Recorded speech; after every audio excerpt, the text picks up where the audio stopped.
नमस्कार दोस्तों, मेरा नाम है गौरव और आप देख रहे हैं द वर्ल्ड सॉल्यूशन। तो दोस्तों 12 अप्रैल को ब्लूमबर्ग का एक रिपोर्ट आया। ब्लूमबर्ग जो कि एक बहुत प्रतिष्ठित मीडिया हाउस है, जिसका रिपोर्ट ज़्यादातर सही होता है। गलत उसका रिपोर्ट बहुत कम बार देखने को मिलता है। उसका ब्लूमबर्ग का एक रिपोर्ट आया इंडिया के ऊपर। ब्लूमबर्ग का कहना ये था कि जर्मनी ने इंडिया को इस बार चीफ गेस्ट के रूप में G7 समिट में इनवाइट नहीं करेगा। आप सबको पता ही होगा जर्मनी इस बार G7 समिट को होस्ट कर रहा है।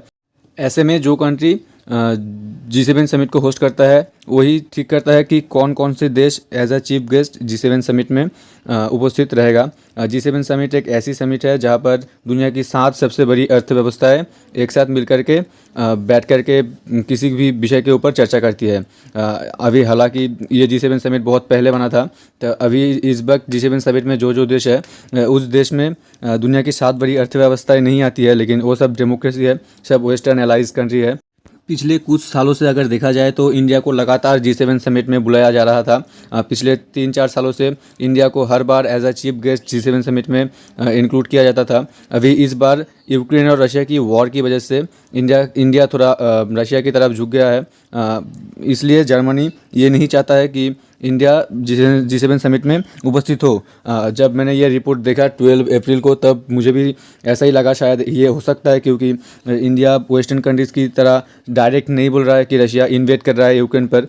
उसके बाद एक दिन बाद ही जर्मनी की तरफ से ऑफिशियल स्टेटमेंट आ गया कि ऐसा बिल्कुल भी नहीं है कि हम G7 समिट में इंडिया को as a chief guest invite नहीं करेंगे। ये ब्लूमबर्ग का जो रिपोर्ट है उस रिपोर्ट को जर्मनी ने डिनाई कर दिया और कहा इंडिया इस बार G7 समिट में उपस्थित होगा।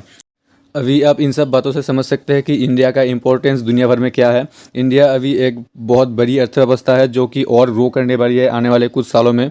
अभी एक बात आपको भी समझना होगा कि दुनिया भर में अगर कोई भी ग्रुप है जिस ग्रुप में इंडिया और चाइना नहीं है, उस ग्रुप का इंपॉर्टेंस ऐसे ही ख़त्म हो जाता है, क्योंकि ये दोनों बहुत बड़ी अर्थव्यवस्थाएं हैं और इंडिया आने वाले कुछ सालों में और ग्रो करने वाला है। इंडिया की अर्थव्यवस्था आने वाले कुछ सालों में ही 5 या 10 ट्रिलियन का भी हो जाएगा 2030-21 तक। ऐसे वक्त में इंडिया को कोई इग्नोर नहीं कर सकता है। ये बात जर्मनी को भी पता थी, इसलिए जर्मनी ने G7 समिट में इस बार इंडिया को भी बुलाने का फैसला ले लिया है। अभी कोई दिक्कत नहीं है कि इंडिया इस बार भी G7 समिट में अटेंड करे। हो सकता है पीएम मोदी ये मीटिंग वर्चुअली अटेंड करे, फिजिकली जर्मनी में उपस्थित ना हो।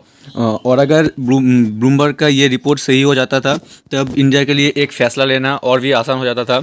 आप सबको पता ही होगा कुछ ही दिनों में ब्रिक्स कंट्रीज़ का भी एक समिट होने वाला है।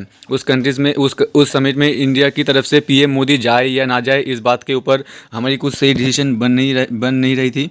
अभी इस बात के ऊपर भी फैसला लेना इंडिया के लिए आसान हो जाता था, लेकिन अभी जर्मनी ने ये बात ऑन कैमरा ये खुलासा कर दिया है कि इंडिया को वो लोग G7 समिट में बुलाएंगे। अभी G7 समिट को अमेरिका बहुत बार कह चुका है कि इसको एक्सपेंड करने की ज़रूरत है। एक बार को ये G9 या फिर G10 भी करना सही होगा, ये अमेरिका का कहना था। लेकिन उसके बाद कुछ खास स्टेप नहीं देखा गया G7 कंट्रीज़ की तरफ से। इंडिया भी चाहता है G7 कंट्री में एक परमानेंट मेंबर का सीट हासिल करना। इंडिया का भी ये इच्छा है। अभी आने वाले कुछ सालों में देखते हैं इंडिया G7 कंट्री का परमानेंट मेंबर बन सकता है या नहीं।